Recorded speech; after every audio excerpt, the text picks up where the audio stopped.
So this week was a real mixed bag for me. I got a nasty cold, I was so exhausted I almost didn't get last week's video out on time, and on top of all that, I scraped my knee. Spring break is coming up. I need an easy topic, but which should I choose? Hold on to my abs. They'll keep you safe. Hey, Mr. Muscles, just keep driving. Hi, I'm Kitty Monk, and we're here to talk to you about Starverses, or more specifically, Marco and Hekapoo's relationship, which I feel is kind of controversial. Why is it Marco gets the worst ships? All ships have names, so we call this one Markapoo. A while back, I talked about the infamous Starco ship, which I felt was a massive contributor to the show's eventual decline. Originally, that video wasn't supposed to be all about Starco. It was supposed to talk about examples where people take shipping way too seriously. Starco was just one section out of a couple. There was that whole Lapidot fiasco on Twitter, or that situation on Instagram with Stolas and Octavia. With that video, I wanted to ask if shipping was the problem, or rather, is the issue how shipping gets abused? I will reiterate that I myself find no problem with shipping. I occasionally indulge in it myself if I think the two characters would work well together. I watch Attack on Titan, and I read the manga. My main ship was always Historia and Eren. With Starverses, I always rooted for Tom Star, albeit it was only after the episode Mr. Candle Cares. However, I think there's certain situations where you cannot ship two people, regardless of chemistry. The first is people related by blood, so that means family, siblings, parent and child, etc. I guess the second group is if they aren't related by blood, but were raised together. That's why I never shipped Eren and Mikasa. Once I found out they were basically sisters, I stopped shipping Yellow and Blue. The second stopping point is between children, or teenagers, and adults. Yes, I don't ship Dipper and Wendy. The age gap is tiny, but 12 and 15 are still worlds away. In short, if it's something you wouldn't root for in real life, then it's something you shouldn't root for in fiction. Now, I do plan on giving Hekapoo her own video, since I feel like she's worse than Mabel Pines in terms of how much she gets away with. And unlike Mabel, where they had a whole episode where even Bill called her out, with Hekapoo, the narrative brings points up and then pretty much ignores them. One topic I would have mentioned was her and Marco, but I felt like this had way too much substance, so it's getting its own video. Let's discuss. Markapoo is a complicated relationship that extends over the course of the show, but it's only really brought up in a few episodes. Hey, didn't stop the internet. Hekapoo is one of Marco's closest friends, even if they don't spend lots of time together. It's a testament that even after Star effectively cuts ties with the MHC, he and Hekapoo still hang out on the regular. The seeds are planted for this ship in the episode Running with Scissors. While not Hekapoo's debut episode, this is the episode where she has the biggest presence, up to this point. If you didn't know, Hekapoo is a being who has existed for millennia, if not longer. She was created by Glossaryck to help the humans travel dimensions, and she does this through the use of her dimensional scissors. Despite her party girl attitude, she takes this job seriously, crafting each pair by hand, with a special signature on the blades. That's me. That's my name. Hekapoo.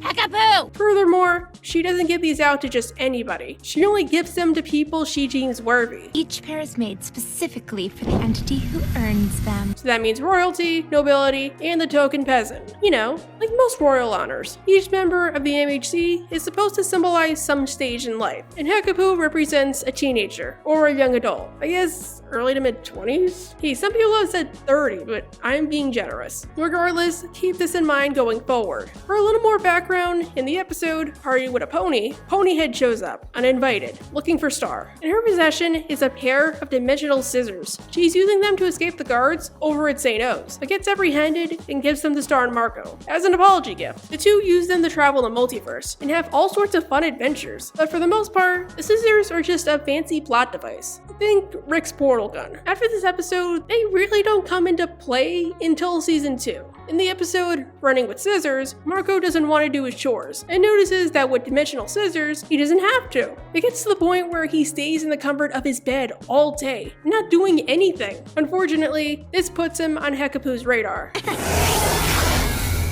What? Where did you get these? She promptly confiscates them, believing he stole her scissors unjustly. I'm borrowing them from a friend who may or may not be Star Butterfly. Wrong answer. I'm the forger of all dimensional scissors. Hekapoo, maybe it's your fault because you left them behind. I thought Hekapoo gave you those scissors. I mean, yeah, She left the scissors in the bathroom at the bounce lounge, and what happened then was that I took them. Why did it take you this long to find it? Missy May, you deserve a scolding. In his frustration to get them back, the two come to a deal. If Marco wants the scissors, he has to pass one test. One simple test. Okay, all you have to do is blow out this flame. What the? Why are simple tests never really simple? Marco takes up the challenge, only to learn that Hekapoo knows the move Double Team. That's one. Hey! And it's super effective. She didn't have the scissors. And you're gonna have to blow out a whole lot of flames to find them. Are you looking for these, Dum-Dum? Odd. Normal type moves aren't effective against anything. So it seems like Marco has bitten off more than he can chew. What should be noted is Hekapoo gives him one chance to back down. Go home to your stinky dirt rock, little boy. Of course he can't, because then there'd be no episode. So Marco spends 15 plus years in Hekapoo's dimension, which they later call the Never Zone. Except I don't know if that's just like one part of her world, or if that's the name of her world, or what. Anyway, Marco spends all that time eliminating her clones and trying to track down the real Hekapoo. You know what? That takes moxie. Like, you have to hear what this man accomplished. You barely escaped me on the exploding plains of Flandor. After spending a few years infiltrating a cloister of monks, which led me to dimensional scholars who taught me to translate their language. He really deserves the scissors. While we're on the subject of adult Marco, Balloon. He's got those things. wait, am I allowed to make that joke? Also, adult Marco has a scissor tattoo and on his left arm. So do I, but it's on my inner wrist. No, I didn't get it because of Marco. I just remember at the time I really wanted a scissor tattoo. At the end of the episode, Marco finds Hekapoo, and impressed, she grants him his own special pair. You truly earned these. I underestimated you. But then Star walks in and tells Marco the dreaded truth. You've been gone from Earth for like 8 minutes. 8 minutes? Yeah, I forgot to tell you that time passes differently in this dimension. Not sorry. In short, the Never Zone works on Narnia time, so a few minutes in our world is practically eons in Hekapoo's world. That is, unless she chose that one specific dimension to mess with him. And considering how Hekapoo acts, I wouldn't put it past her. I can totally see her leaving for a couple of minutes and then going back to make the scissors. Marco's convinced to go back, only to find that... My hot bod! Where did it go? So the question now becomes, considering this episode, can you really ship Marco and Hekapoo? And by extension, is any ship with Marco icky? To that I say,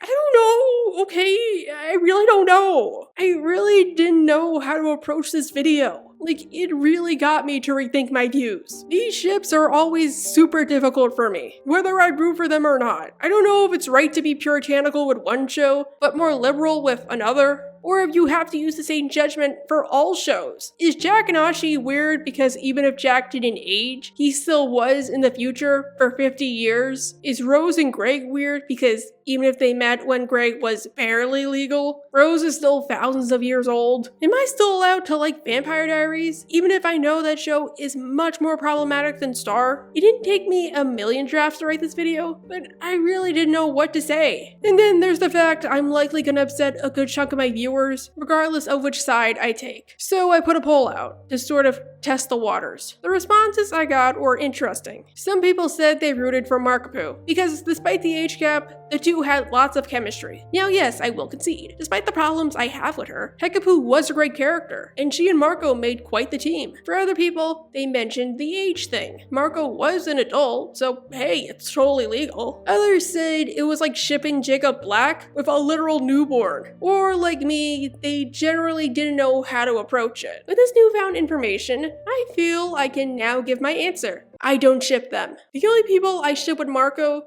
are Kelly, Jackie Lynn, and Tom. I think Starco could have worked if they got together earlier. I made a whole video on that, so check that out. Let me explain why Markapoo doesn't work for me. Even when I used to watch Starverses, back when it was still airing, I never shipped Hekapoo and Marco. I saw their relationship as a big sister making fun of her little brother, kind of like Amethyst and Steven. You obviously wouldn't ship the two of them, now would you? You might watch certain moments and say something like, "Come on, kitty, it's ship tease." Not bad for a human. I underestimated you. Don't look at me. Those scissors are yours now. No, it's not. The whole purpose of that adventure wasn't so Hekapoo could groom him. She gave him a nigh impossible task to teach him a lesson. Since we know Hekapoo is a huge troll, I am inclined to believe she was just playing up the drama of the moment and leading him on. Maybe she had respect for him, but definitely not romantic love. And yeah, maybe Marco could like her, but I doubt Hekapoo liked him back. Besides, she was never counting on stars showing up. By how nonchalant she acted, I feel like this is definitely not the first time she's pulled the stunt. Then there's the episode Nightlife, where Marco goes with Hekapoo to close some haywire portals, and then get a drink after. More people use this episode as evidence, and it doesn't help once you understand the episode's subtext. You coming back tomorrow? Yeah, if you need me. I can use a hand. Cool. Can't wait. Marco going out with Hekapoo and leaving Star to deal with Glossaryck is akin to him cheating on his wife with another woman. Hey, it's like The Incredibles. Like Running with Scissors, I never saw the episode as ship material. I thought the point was Marco was in the wrong for ditching Star, so they made the joke that it was like Marco leaving to have an affair. Just because the writing team makes an episode a metaphor doesn't mean they're serious. Except for this one line. Pretty please, H-Boo. Oh, you know I can't resist your adult voice. Yeah, that's all kinds of uncomfortable for me. However, there's the other elephant in the room. Like I said earlier, one reason people ship these two is because Marco spent all the time in the Never Zone. Therefore, they say that Marco is theoretically an adult in a child's body. So now we have to ask, is Marco an adult? That question is also kind of iffy for me. Like, I don't want to imply anything negative or say I agree. I guess if we're being fair, technically he's at least 30. But the thing is, once he gets back, none of that sticks. Even in Hekapoo's dimension, he pretty much just aged physically. He still kept the same emotional and mental state from when he was 14. Take care of Nachos while I'm gone. She's in good hands. Adios, boo-boo.